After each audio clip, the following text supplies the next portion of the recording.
Xana, thanks for coming onto the show. You are a Chinese Vietnamese actor born and raised in New Zealand, and you play Shu in Disney's live action remake of Mulan. This is obviously a huge milestone in your career, but even though you might be a new face for many audiences, you're certainly not new to acting. You've been in films for years, and you've worked on everything from Power Rangers to voice acting to being in an animated TV series called Nai. I'm curious to know how your artistic journey began, and what was the spark that ignited your interest in acting, and how did you develop your skills as an artist? You have done such great research, by the way. Or just my whole CV. Well, I think growing up, I've always loved to play pretend, Hmm. and I've always loved playing with dolls. And I think, and like, it didn't matter whether that they were dressed or not, the dolls. I just used them as like, characters.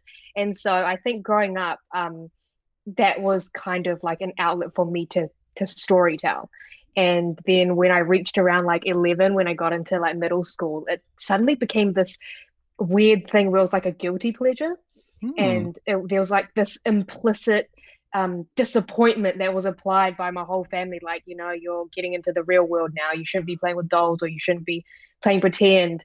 And so I kind of felt like I had to put away all the fun stuff and be like, okay, I need to be more like my sisters. Kind of like what happens in Mulan, right? So I'm like, Hmm. I need to be more, a better daughter, a better person, and stop being a kid, basically.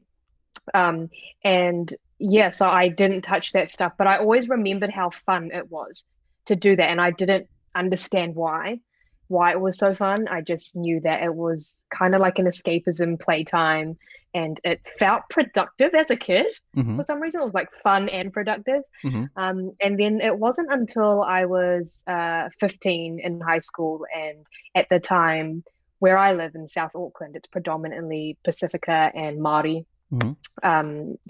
people living where I am. And at the time, I was one of the only Asian actors in our whole like drama department. Oh my gosh. And so it was me and another Vietnamese girl. Uh-huh. And the head of department was like, "Hey, they're casting for this film. If you want to audition for it, then you'll have to, sort it out yourself." Hmm. She told me about the whole thing, and she said, you probably won't get it because obviously you have no training, but um, it could be like good for you, just good experience. So for me, I was like, yeah, okay, I'll just go. And there was like absolutely nothing to lose. Uh-huh. So I went there with a friend, and after several callbacks, ended up getting it. And Oh my when I gosh. did, yeah, it was like, wow, amazing. This is so cool. Like they took a chance on someone that knew nothing. Yeah. And at the time when I got it, I was so excited. But then as soon as that wave of excitement kind of washed over, I started to become very afraid because I'm like, oh my God, my mum doesn't know. Well, she knew that I went for the audition, but she didn't know that I'd been cast, and I didn't know how she was going to react. And I thought that I would get into trouble for some reason, Uh-huh. because of the whole like, you shouldn't be, no more playtime, no Yeah, more yeah, playing with yeah. dolls, kind of thing. And so I was quite freaked out when I got it, and when I told her, um, there was just a lot of it felt like I was just troubling my family because they didn't know anything about the industry, neither did I. Hmm. And all they heard was like all the dodgy sides of the entertainment industry. And I was 15 at the time. Hmm. And my mum she just really wasn't keen. And she didn't even want to take me to for the callback for it. And it was my uncle that convinced her to take me. But well, he ended up taking me with her, but he said, it's better that they reject her and be the bad cop than you reject her now. So let her go, do her thing. And if she gets rejected, then then we can all be really like just be glad she went and tried. Uh-huh. Uh-huh. And so after I finished the film, it was I knew I had to be part of the film industry. I just didn't know how or where. Hmm. And at the time I didn't think I would be an actor. I just thought I just so happened to fall into this department. Hmm. And because of the whole no more playtime, no more play pretend, I was like, well, I can't be an actor. It didn't even cross my mind that I could. Yeah, And yeah. so I was like, oh, maybe I could work in the lighting department, without knowing that all the lighting people are like huge like dudes. But I was like, oh, I could be a DP. I don't know. Everyone seemed so fun and like an expert in their own field, and I really enjoyed that. But it wasn't until I finished university and started working where I had a thought of like, oh man, like I really miss acting, but I don't know if it's like a something that I can pursue. Hmm. And because being in New Zealand, you don't see any Asian faces on screen. It's Yeah. like we don't even have Asian news presenters, so Wow. it's it's very, very uncommon. And I I don't know. I guess for me, I just keep thinking back to when I was young, and my dad would always bring up this story every so often because I'm tiny. I'm like 5'1", five Hmm. foot one, and my dad's like, I think he's just under 5 foot. Hmm. He's tiny. And when he came to New Zealand from Vietnam, he had this opportunity. Someone had asked him if he wanted to become a jockey Hmm. and to become an athlete, on riding horses because of his size Hmm. and his stature. And so, in his own right, he came here as a refugee and was scared, had no family and no money, and was just scared people were going to take advantage of him. So he said no. Hmm. But growing up, he would always bring the story back up and say, oh, I wonder what it will be like. I wonder what it would have been like if I did that. I wonder if our lives would have been different. Maybe we would be living in a two-story house. Maybe you girls would have gone to a private school. Maybe, like all these what ifs. And so Oh, that okay. really hit me back a few years ago. And Like you I had just thought, that. I don't want to be like, yeah, I don't want to be 60 and like, be sitting with my family and be like, what if I became an actor? What if I really tried? What if I actually gave it a good go? And so that's when I decided, I just have to commit and see what happens. And there's no greater waste of time than regret. So just do it. Wow. I mean, I can't tell you how relatable that is in so many ways. In that sense of like, you know, you you have you have family members. I mean, for me, it's like I'm Filipino, and so all my family members, they're all in healthcare, and so I'm like the odd one out.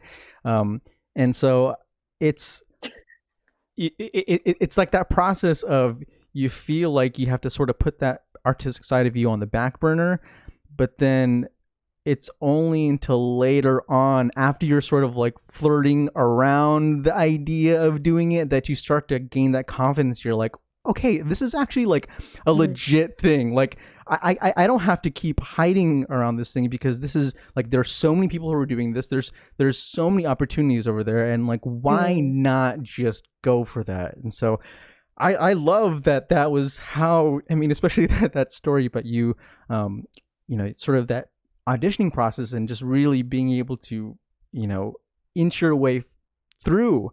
Um, wow, that's really cool. One of the most amazing things I think about film, and sort of the work that you do is, as a medium, film has this power to educate and enlighten and to open people's perspectives. A documentary mm, can teach you about how people live in a different part of the world, or a sci-fi movie can expand your perspective on the unknown. In your experience, what do you think we can learn from films, and are there any films that you've learned valuable lessons from? Oh man, I think there are such huge lessons that I've personally learned through film that have changed the way I behave, and that's something that I would love to be able to achieve in my career, Hmm. to have that feedback from someone. And man, I keep forgetting the actual name of the film, but I think it's either for namesake or the namesake. I think it's called the namesake. Hmm.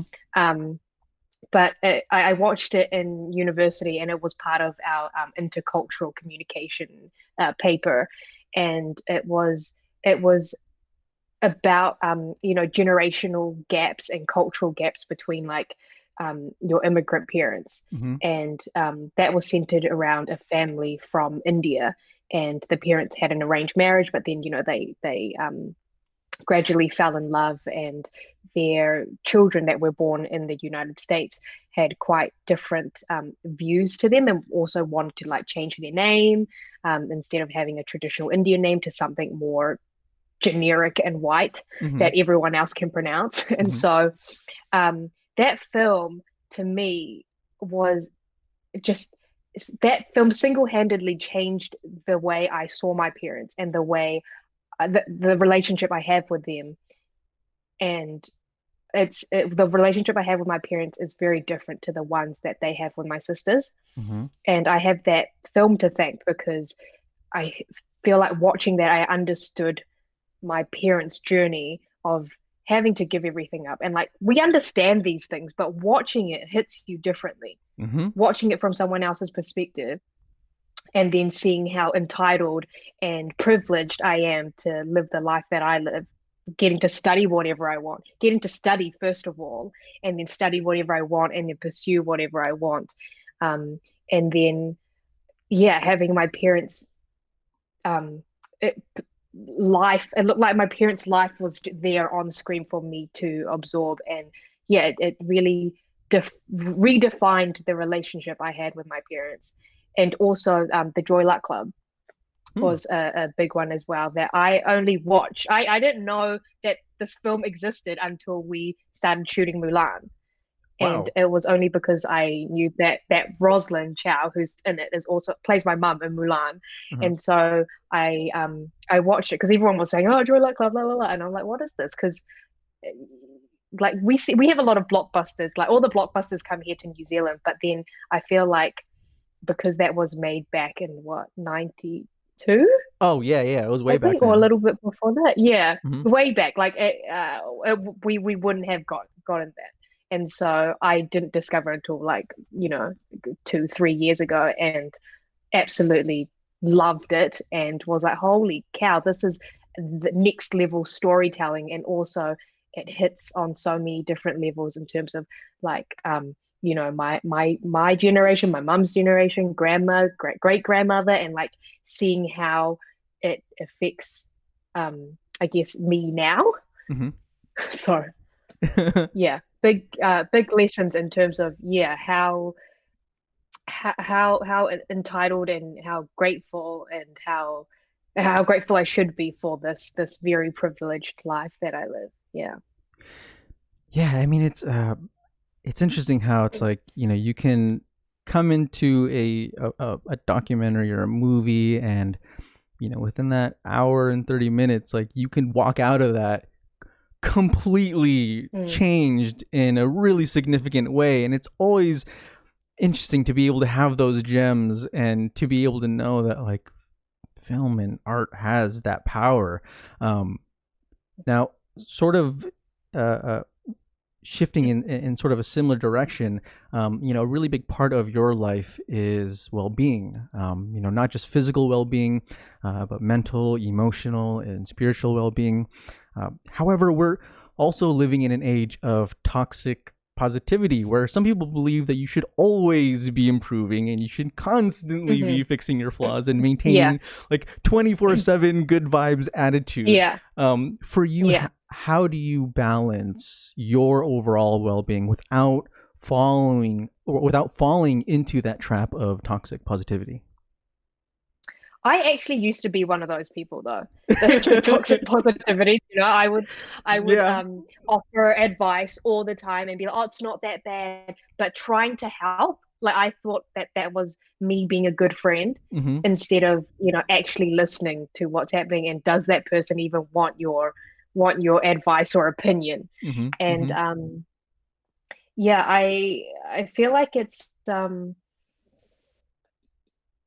such a big wave of it, but we're becoming more of a woke nation, I think, in general, or like the world is being Mm-hmm. Mm-hmm. awakened, Mm-hmm. awoken, in general. And um, I'm really glad for that, because even when we label these emotions as bad, like being vulnerable or being sad or being angry or frustrated, we label them as negatives or positives, but they kind of, they're all part of us, and they should really just filter through, and we need to understand that it's just part of us, and they'll come and go, but they're not us. Mm-hmm. You know, Mm-hmm. you're not an angry person. You're not a sad person. Like, you may be sad now, or you may be upset now, but that's not who you are. It's just what it is right now. And the most important thing is to acknowledge that you do feel those things, so that you can deal with it and Yeah. build that foundation with yourself and be like, okay, but it will pass. No, yeah. I mean, it's like it's it's it's funny how like a lot of us go through that journey of like, cause oh man, like I feel so guilty because I can still have sometimes those toxic positivity moments where like, especially when you're down in the dumps and you're just like, oh, I need to listen to this like motivational thing real quick, just like this cheese ball thing. But in general, it's just that tends to kind of wear down on you because like then you start to have these parts of yourself that you feel like you're kind of downplaying.